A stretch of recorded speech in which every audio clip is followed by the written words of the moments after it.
Okay, we put the diff cover on without putting the axles in.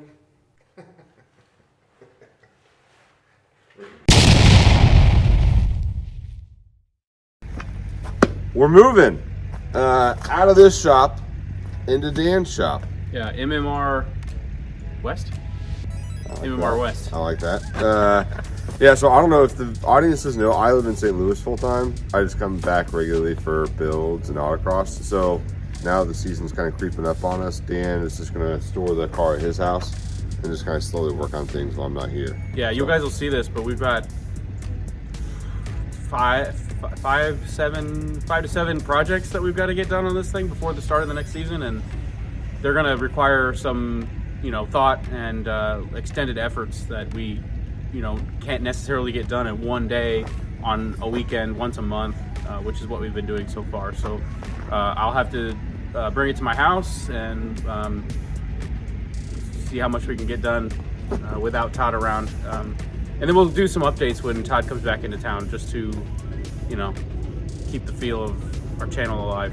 Yeah, so we've got the Jeep fully loaded with, I hope, everything we need. Probably we're missing a couple things for the next couple projects that Dan's going to do in the off time. We got the trailer ready, so we're going to load up the Mustang, take it over there, then get busy working today. So, see you soon. All right, we're moved in. We're in Dan's home shop. So, AKA garage. Yeah, AKA garage. So we'll show you. We've got a lot of stuff in his garage set up for the next couple of builds. So I think our plan for today is to start on the rear diff. So we ordered a Torsen T2-R, which is their most aggressive rear diff. For 31-point axles, it's for an 8.8-inch rear end. Yeah. Ford rear end. It is, I think it's their 4-to-1 torque bias ratio diff. We'll get started on it and kind of show you what we do. I realized after we got started on this project that we've got to kind of record a YouTube video, kind of going over everything we're gonna do and are doing currently. So in this project, we're doing a Torsen T2-R rear diff. We are upgrading from the normal diff cover to a thin full performance diff cover. And then while we're at it, we're upgrading our calipers and rotors to GT500 rotors with some powerstop performance calipers. Yeah, so working that way backwards, the calipers are just stock GT calipers, they're just replacements. We have new adapter brackets that will bolt onto the axles themselves, and then what that does is move the caliper location slightly farther away from the center of the axle, which allows a bigger rotor to go in place. So we get GT500 rear rotors with brand new GT rear calipers, which is already an upgrade over what we've got, because the calipers in here are seized up and leaking and not good. And the paint was way better than what we've got. So then that diff cover we bought, because the stock diff cover is just like a stamped steel diff cover. It's not bad. It's yeah, it's probably under the car right now. Yeah, you want to grab it? So this is what the stock one looks like. That's reason it's just stamped steel. Yeah, so this one is aluminum, so it will dissipate heat a little bit better, and then it has the cooling fins, which will do an even better job of that. So this is an upgrade for sure. The other thing it does have is you can now you swap the diff fluid without taking the cover off, which is nice because you can drain it here and fill it here. Right now we can only fill from the diff housing side, the axle side, and only drain by removing that pan. So that's an upgrade. Then we've got the new diff, which is a Torsen diff, and it's the T2-R, so it's their more aggressive. I think we've already talked about this probably in another clip, but it's the 4-to-1 torque bias ratio diff, which is cool, and I probably went over why that's cool before. We're reusing the not stock, but the Ford Performance 410 ring and pinion set from the old diff. We had a local shop help us out by pressing on new bearings, because we don't have a hydraulic press here or at our original shop. And we are getting ready to put all this back together. So you've seen clips of that, or will see clips of that, but it's a long process. There's a lot going on. You can see back here, we've got even more going on that we're trying to get knocked out. When's the first event? April, and which is, I think we've already spoke about this as well, why one of the reasons the car's at my house now is because I live here in Kansas City and I can work on the car during the week, weeknights, weekend. Todd only comes to Kansas City once a month, usually. Sometimes he comes more often, but we had so much stuff that we had to like work on it more often than when Todd's in town. So. Okay, we just got the car up on jack stands. Now Dan is starting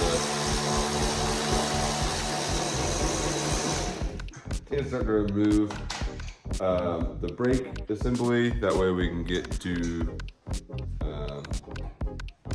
what words? We gotta get to the, when we get inside the diff, we're gonna pull C-clips and then the axles have to come. Axles, thank you. Well, can't think of anything. So let me show. So yeah, in order to get to the diff and take all that apart, you have to take the axles out of the diff itself. So in order to do that, you gotta take out the wheels and tires and the brake assembly and all that good stuff. So a bit tedious, but we'll get there. So should be good to go.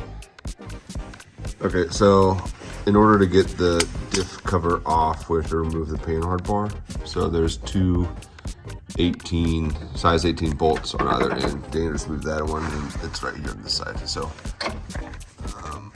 we will get that, and then once that comes off, the diff cover should just be able to come out.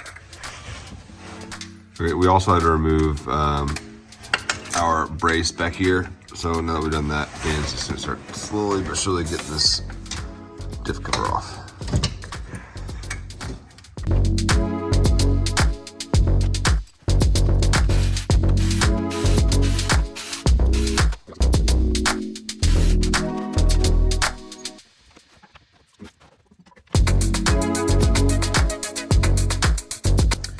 All right, so we got the rear diff cover off. We let the fluid drain out slowly here. What we're looking at now is the current limited slip diff. We're going to pull the whole thing out. This carrier, this ring gear, all attached. We're gonna have to take these bearing caps off, both sides, and pull the whole thing out because we've got a new diff to put in it. The steps we need to take now are take this bolt out here, which is like a retaining bolt that holds this pin in place, and then that pin will slide out. Then we can push the axles in from each side of the car, push them towards the center of the car, and remove the C-clips. And that will allow us to pull the axles out and get the diff out. Okay, so Dan just loosened the carrier bearing bolts and then removed the C-clips. So you'll see that now with the C-clips out, we were able to take out both rear axles. Oh, that's a cool shot. You can see all the way through. There you go. So now that those are out, we're working on getting the rest of the good stuff out. So I'll let you know how that goes.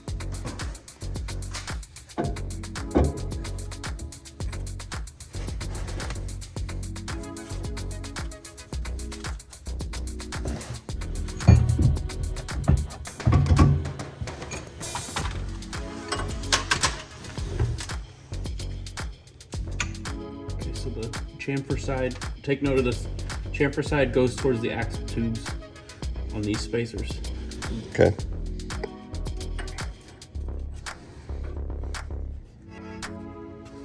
And I really expected to see more spacers in here, but that is not the case. So that will be interesting putting that all back together, because we have to get the diff housing centered in there, or in there, right, so that the pinion gear engages with the ring gear properly. All right, so we need to reuse this ring gear off of the old diff. So we've just taken out all these bolts, and we're just gonna try and hopefully get this thing off. Where's my oven?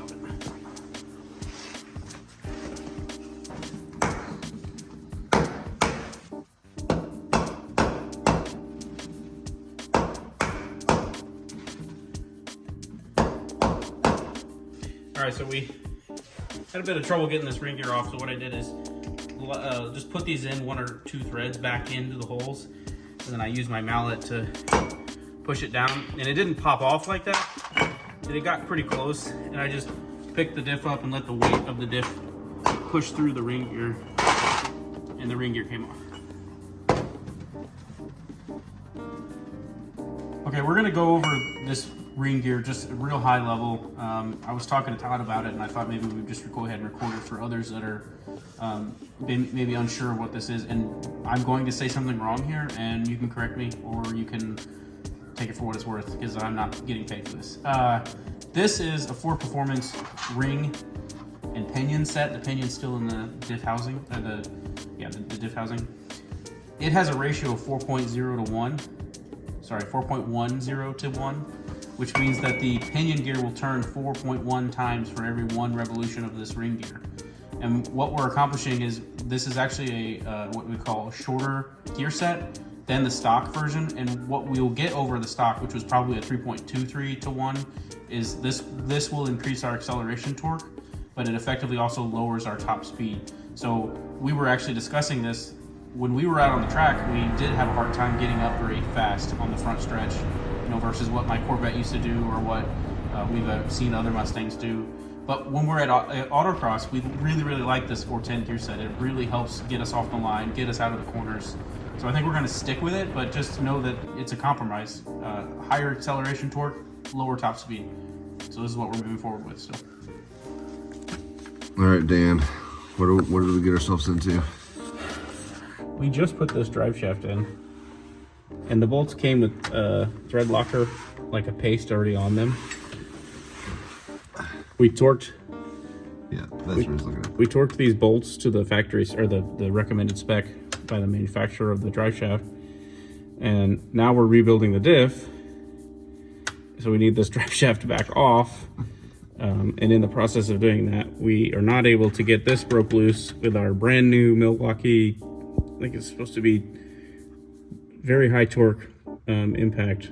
It will not come off, so we're doing this. And it's working. Yeah, 2 down, 2 to go. So what Dan's doing is these bolts came with thread lock on them. So this heat is gonna dissolve or melt that thread lock. And it allows us to back the bolts off.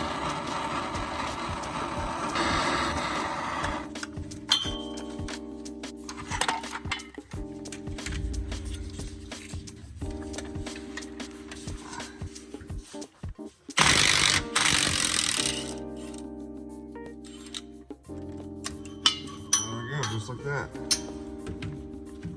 Give me more style. One more.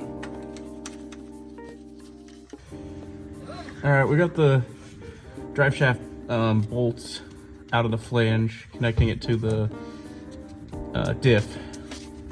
Now, we can push that out of the way, or we can let it fall down a little bit, but we're still not quite free to get this pinion nut off. But that's the next step. We'll take the pinion nut off, pull this coupler flange off the pinion, and then we can knock the pinion back out into the diff, replace the seals on this side, get the crush washer out, get the shim out, reuse the shim, reuse the pinion, and we'll be able to pull the bearings off the pinion at the hydraulic press. Okay, we got the pinion out. Everything looks pretty good. It looks like it was wearing at the middle of the pinion there. The spline looks okay still. The crush washer gets replaced.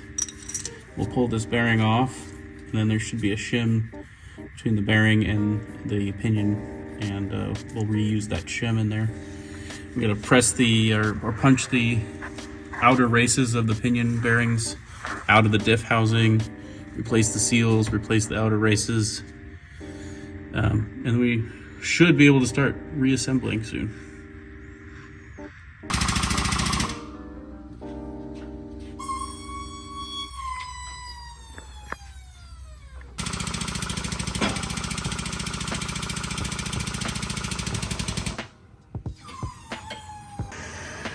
trying to make the ring gear larger, ever so slightly, so it'll sit down all the way down on the diff.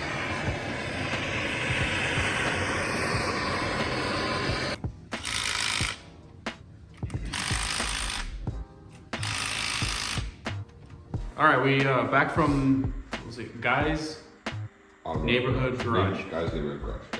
Who it was a local shop that his uncle knew the guy that owns the place, and we asked if he had a hydraulic press. He said yeah, so they had us come by, and he quickly replaced pushed the new bearings onto the new diff, and pulled the old bearing off the pinion and put a new one on, and did a much better, more professional job than we would have done. So that was hugely helpful.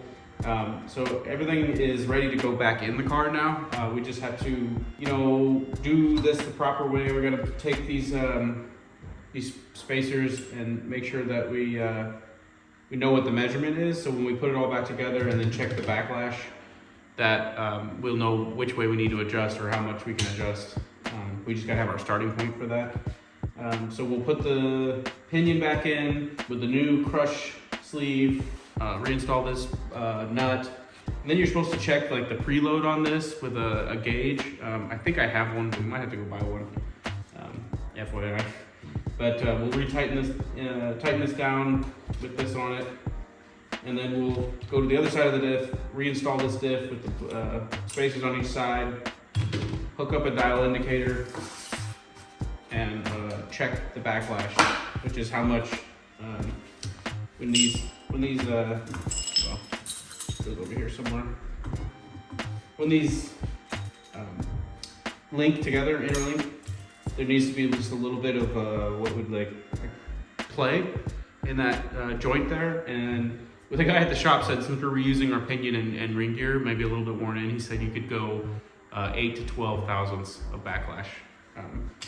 So we're gonna try and hit that. If we don't hit it, we'll have to take the diff back out, make an adjustment side to side with these to open or close that the mesh between those two gears. So we just pulled the bearing seal or the pinion seal out of the diff right here, and then there was a bearing inside there that I pulled out, the inner race of the bearing with the roller bearings in it. There was also a shim in there that I jacked up with this bearing seal puller. Where did it go? I used this to pull that seal, but I accidentally hooked it into the shim in front of the pinion bearing. So now I've got to find out I got to mic that shim and see if we've got an extra one we can use to replace it, because I jacked it up. It's just more fun stuff. But first I'm going to push these outer bearing races. You can't see it at all. First I'm going to push the outer races of these bearings out of the diff housing, because we've got new ones to push in. Nice. Okay, after a hard-fought battle, Dan knocked out the outer races of the bearing. As you can see, there's a tiny one and a larger one, and we're going to be replacing these with new ones that came in this Motive Gear Performance kit that we bought specifically for the 8.8 Ford. So yeah, this is not a fun process, I think, just because we don't have a lift and everything, but we're slowly making do it. And we rented a tool from O'Reilly. What's that, Dan? Bearing race and seal driver set. So that is going to help us install the new ones of the old ones we just took out. So we're officially at the point in the project where I think we're putting stuff back together. But and here's all the goodies. So it's a process, but we're getting her done. So see you guys soon. Okay, so we got the smaller racing. I'm talking to the camera. But we're having issues getting one in because these fit super tight. So what we're doing is Dan is heating the outer side of that to expand it. So that heat will of course slightly expand that metal, and then we've got the actual race in the freezer to try to shrink it. So in theory, that should give us just enough play to get it to seat. So he's gonna give me the word. I'm gonna run in, grab out of the freezer, run out here. We're doing that because we can't get any leverage under the car. Yeah. So that's also a good point because we don't have a lift. We just can't really get like a ton of leverage to really pound this thing in like we're supposed to, or like we could on a lift. So this should just give us hopefully just enough to get it in and good to go. So we'll see. Okay, so we finally got the race.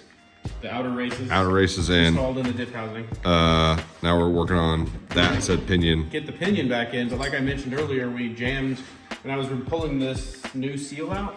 I'm sorry, when I was pulling the old seal out, I accidentally grabbed onto the shim that's back there that sets the preload for the pinion gear, and it dented it and pulled it real bad. So we're gonna have to get scientific with this. Flat again, but she got a little potato chip in her. Good enough for government work. Alright, it'll go. Yep, cool. We're just putting a little bit of gear oil on these before they go in the car.